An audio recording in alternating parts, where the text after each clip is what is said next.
Okay, baik. Assalamualaikum warahmatullahi wabarakatuh. Alhamdulillah Rabbil Alamin. Wassalatu wassalamu ala asrafil anbiya wal mursalin. Wa ala alihi wa sahbihi ajma'in. Okay, yang dihormati Ustaz Ismail bin Jaafar selaku pensyarah untuk subjek pengajaran kurikulum pendidikan Islam. Okay, insyaAllah hari ini kumpulan kami akan membincangkan satu tajuk iaitu berkenaan dengan kurikulum pendidikan Islam dan cabaran mendepani revolusi industri 4.0. Dan sebelum tu saya akan memperkenalkan dahulu ahli kumpulan yang terlibat dalam perbincangan hari ini, iaitu terdiri daripada yang pertama Ustazah Siti Khadijah binti Abdul Somad. Yang seterusnya saya sendiri iaitu Muhammad Zamri bin Hassan. Dan yang ketiga adalah Ustaz Ahmad Syakir bin Hussein. Okey, seterusnya. Okey, kita pergi kepada pendahuluan. Okey, teknologi masa kini adalah teknologi yang memberi manfaat kepada semua manusia, termasuklah murid-murid di sekolah. Mereka juga terdedah pada era revolusi perindustrian 4.0 dengan mendepani cabaran-cabaran dan kesannya dalam pendidikan dalam bilik darjah. Okey, sudah tidak relevan untuk kita katakan hanya pembelajaran yang sesuai hanya dalam bilik darjah. Namun, ianya boleh dilaksanakan di mana-mana sahaja dan pada bila-bila masa. Dasar pendidikan negara juga turut digubal berdasarkan kemajuan teknologi pada zaman ini. Okay, seterusnya. Okay, kita tengok pula kepada kurikulum pendidikan Islam.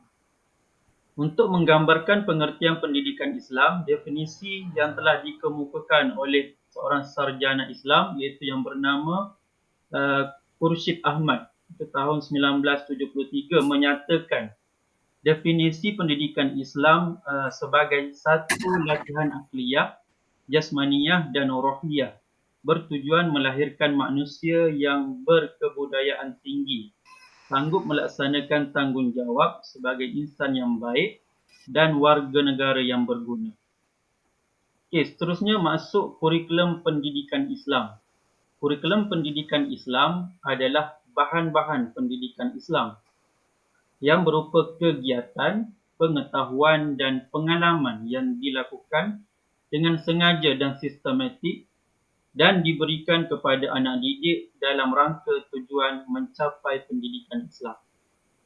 Dalam erti kata lain, kurikulum pendidikan Islam merupakan satu komponen pendidikan agama yang merupakan alat untuk mencapai tujuan. Ia bermakna untuk mencapai tujuan pendidikan agama iaitu pendidikan Islam dengan adanya kurikulum yang sesuai dengan tujuan pendidikan Islam dan bersesuaian dengan faktor usia, perkembangan jiwa dan juga kemampuan seseorang pelajar itu sendiri. Okay, next slide. Okay, kita masuk kepada pengenalan. Itu pengenalan revolusi industri 4.0.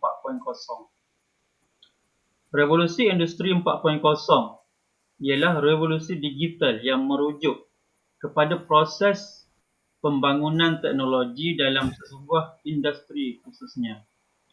Yang pertama, melibatkan sektor pengeluaran dan automasi ke tahap yang lebih pintar dan sistematik. Proses peralihan industri ini juga adalah dikenali sebagai smart factory. Okey, kedua, setiap sistem yang diimplementasikan adalah lebih fleksibel dan sistematik serta dapat menyesuaikan diri dengan situasi baru yang lebih mencabar. Seterusnya, yang ketiga, revolusi pertama dunia memperkenalkan sistem pengangkutan berasaskan wap yang mana manusia boleh mengakses kenderaan menggunakan wap atau air. Maka terciptalah steam engine yang membantu pembangunan sesebuah negara. Seterusnya, revolusi industri kedua, iaitu dunia menggunakan kuasa elektrik. Seterusnya, revolusi industri ketiga, dunia diperkenalkan dengan teknologi digital. Dan yang terakhir sekali iaitu revolusi industri keempat, dunia dihambat dengan teknologi automasi, iaitu semua perkara menggunakan keupayaan mesin tanpa tenaga manusia. Hal ini membawa kepada perindustrian atau perkilangan berskala besar yang digelar sebagai mass production. Yang mana kat sini boleh saya simpulkan sedikit adalah berkenaan dengan revolusi industri ini adalah berkenaan dengan perkembangan teknologi lah daripada zaman dahulu dan berkembang kepada revolusi yang kedua kan, menggunakan kuasa elektrik. Peringkat yang seterusnya adalah ketiga, iaitu dunia diperkenalkan dengan teknologi digital, dan yang paling terbaru sekali adalah industri revolusi 4.0, iaitu dunia dihambat dengan teknologi automasi. Semua perkara menggunakan mesin, tidak lagi digunakan oleh kalau dulu dengan bantuan haiwan kan, untuk pertanian contohnya, ataupun guna tenaga manusia yang banyak. Tapi yang sekarang ni dah tak guna benda tu. Lebih kepada inilah keupayaan mesin yang banyak membantu gerak kerja manusia untuk memudahkan manusia lah. Itu sedikit sebanyak perkongsian ataupun perbincangan yang boleh saya sampaikan untuk sahabat-sahabat semua. Dan insyaAllah lah itu sahaja daripada saya.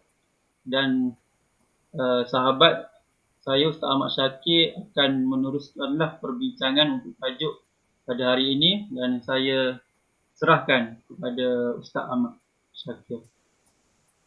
Okey, terima kasih Ustaz Zamri. Tapi sebelum tu Ustaz Zamri, saya ada sedikit soalan lah, memandangkan Ustaz Zamri sudah membincangkan tentang revolusi ataupun tahap revolusi yang berlaku dalam dunia. Adakah mungkin kita akan mencapai revolusi yang kelima, keenam ataupun seterusnya? Okey, mencapai tahap yang lebih maju, itu maksud Ustaz Syakir kan? Ya.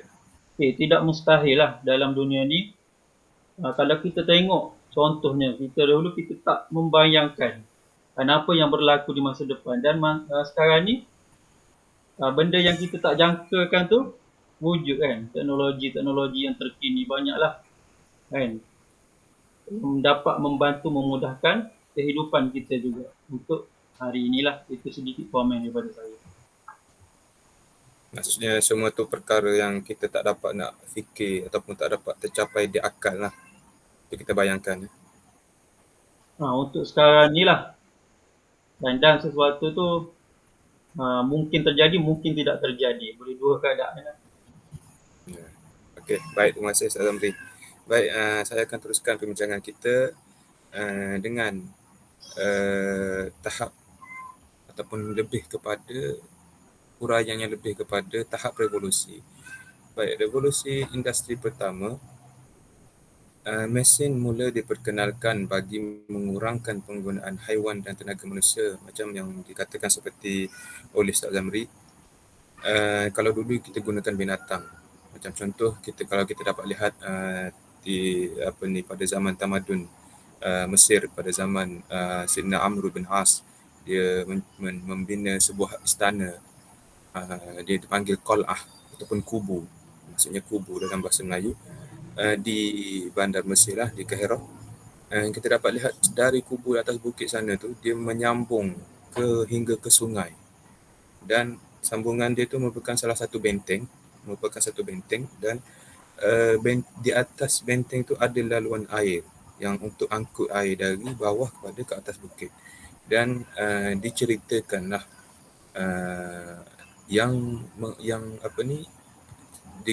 mereka menggunakan kerbau, 4 ekor kerbau keliling untuk mengangkut air. Maksudnya dia keliling, dia pakai adalah alat dia tu dia pakai kayu, lepas tu dengan kerbau keliling, kemudian air itu akan mengalir terus naik kepada ke atas istana, itu qal'ah tersebut.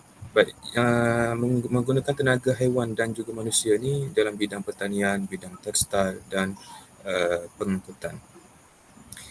Macam saya kata tadi, yang contoh yang macam saya sebut tadi itu bidang pertanian, kemudian bidang tekstil dan pengangkutan pun digunakan binatang. Dan kalau kita tengok pada zaman dulu, pada negara China pun mereka menggunakan manusia. Dan di negara kita juga, kalau kita tengok cerita P. Ramlee, mereka menggunakan manusia sebagai taksi, iaitu beca. Mereka tarik menggunakan manusia. Baik, kita teruskan kepada revolusi industri kedua. Berlaku amat pantas terutamanya di negara yang terlibat dengan Perang Dunia Ketiga, seperti Britain, Jerman, Amerika dan Jepun. Perkembangan teknologi komunikasi, teknologi pengangkutan dan udara. Baik, ketika zaman Perang Dunia Ketiga ni kita dapat tengok bermulanya perang menggunakan senjata dari udara, itu menggunakan kapal terbang tempur. Okey, revolusi industri ketiga, teknologi komputer yang lebih canggih. Kalau kita pada umur-umur kita ni, kita dapat lalui teknologi komputer yang lebih canggih, bermula dengan skrin besar yang tebal tu kepada nipis sikit, kemudian kepada laptop dan sekarang kepada iPad. Kemudian iPad sekarang pun spesifikasi pun yang dah macam komputer, ya. Jadi kita tak dapat bayangkan begitu. Okey, revolusi industri keempat, kemudahan akses internet, teknologi maklumat dan robotik. Ibarat macam kita kata dunia di hujung jari, semua benda dapat kita sentuh dengan jari saja, kita dapat maklumat seluruh dunia. Kalau dulu kita tengok melalui TV ataupun surat khabar, sekarang hanya melalui jari saja, kita tekan hujung jari, semua kita dapat tengok, dapat tahu, maklumat semua kita dapat capai. Nak lagi sekarang dah diperkenalkan dengan 5G, ya, kalau tak silap.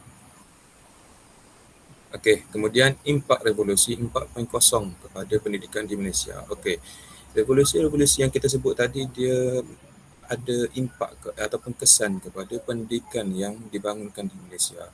Dia ada pro dan kontra dia. Okey, kalau kita tengok dari segi kelebihan, ia dapat menjimatkan kos.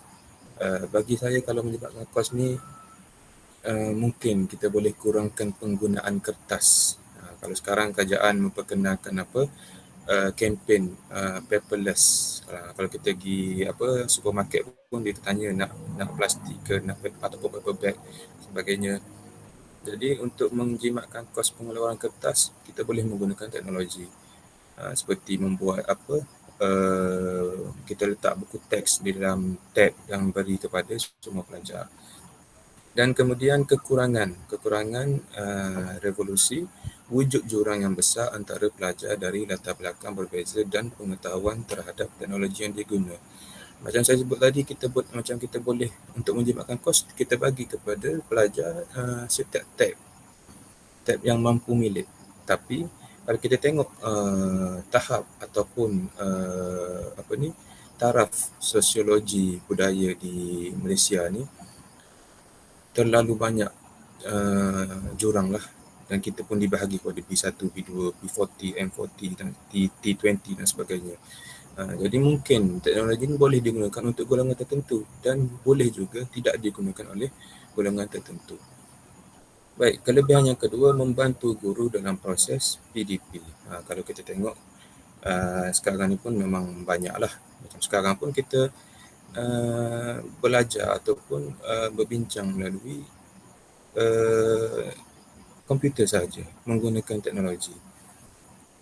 Dari sudut kekurangan pula, cabaran dari sudut menghadkan teknologi yang salah kepada pelajar. Baik, ada kelebihan kita memberikan tab kepada pelajar. Baik, kita tengok contoh semasa zaman PKP. Kerajaan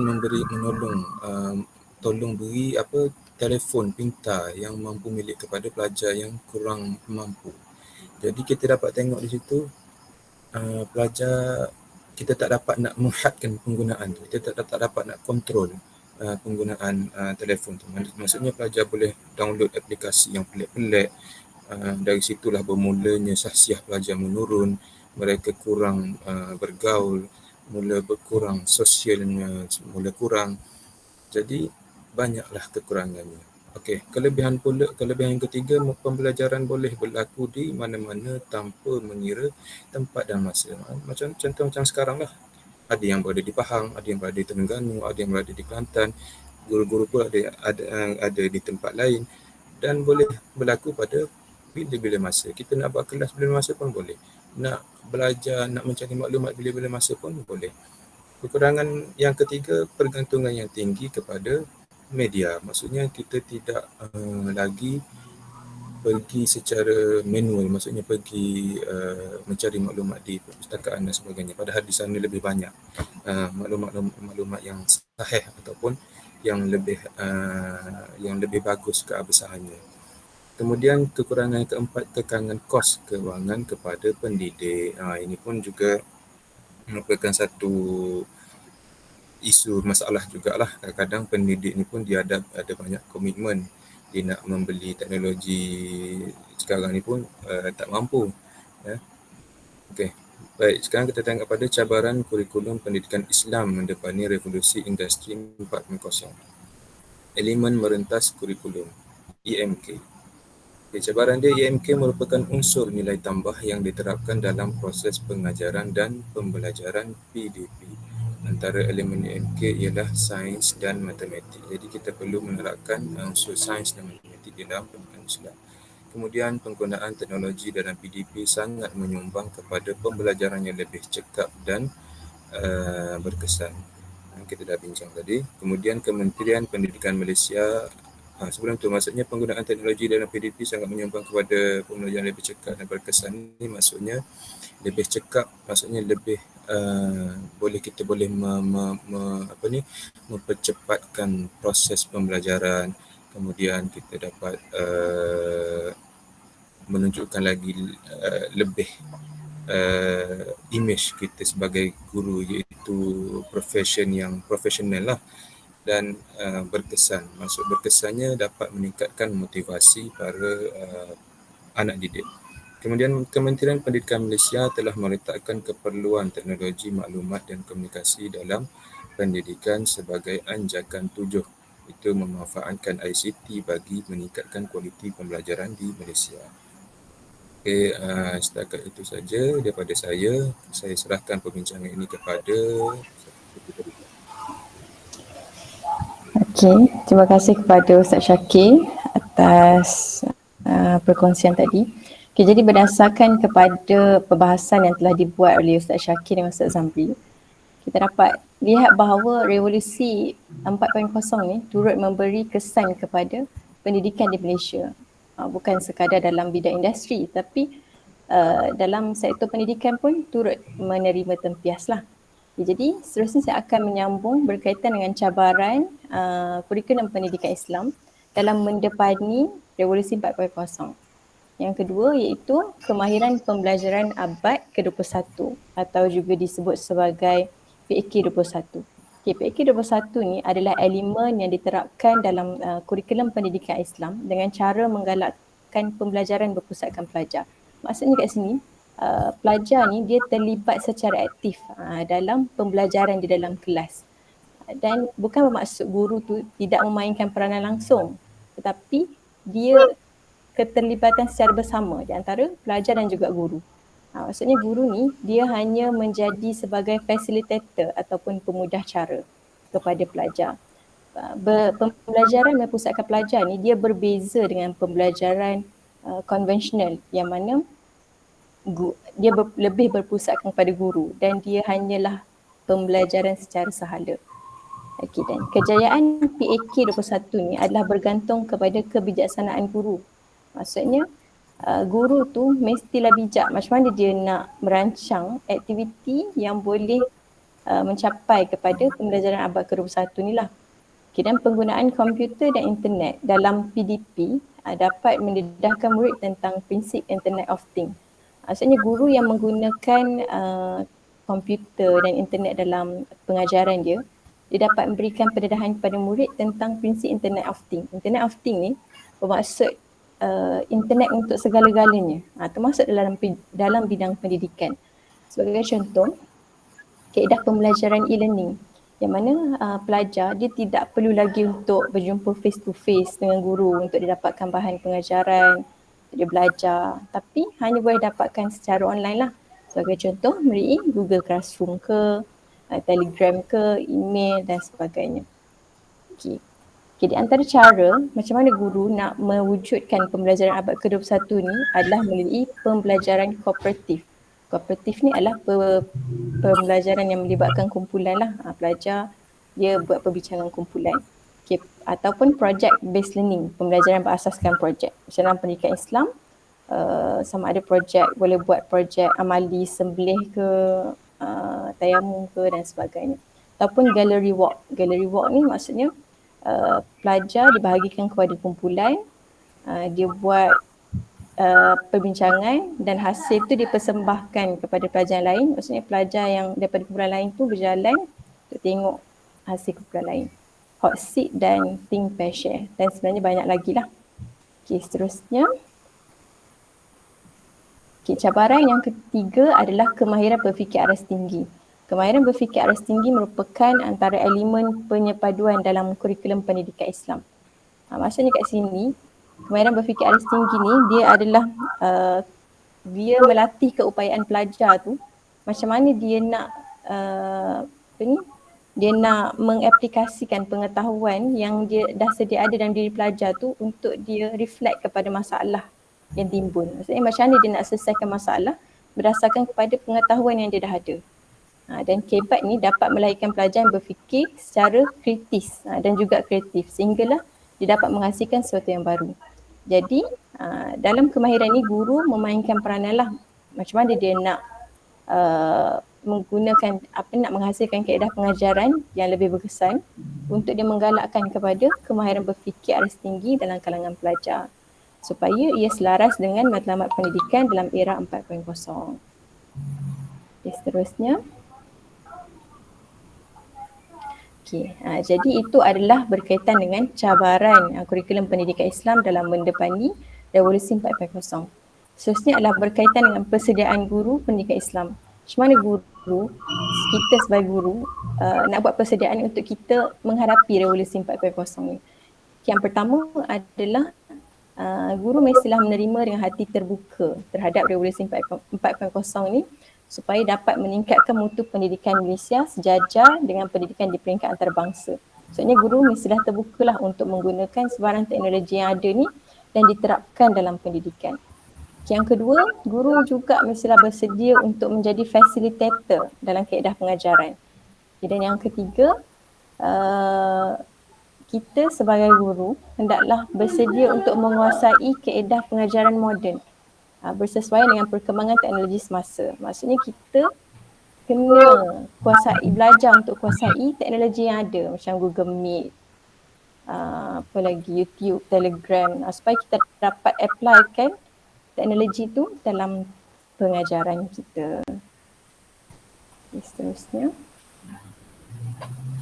Okey, jadi berdasarkan perbincangan yang telah dibuat, saya dapat rumuskan bahawa sebagai pendidik, kita sebagai pendidik sepatutnya menggunakan setiap peluang dan ruang yang ada ni supaya kita dapat bergerak aktiflah dalam pembelajaran kita.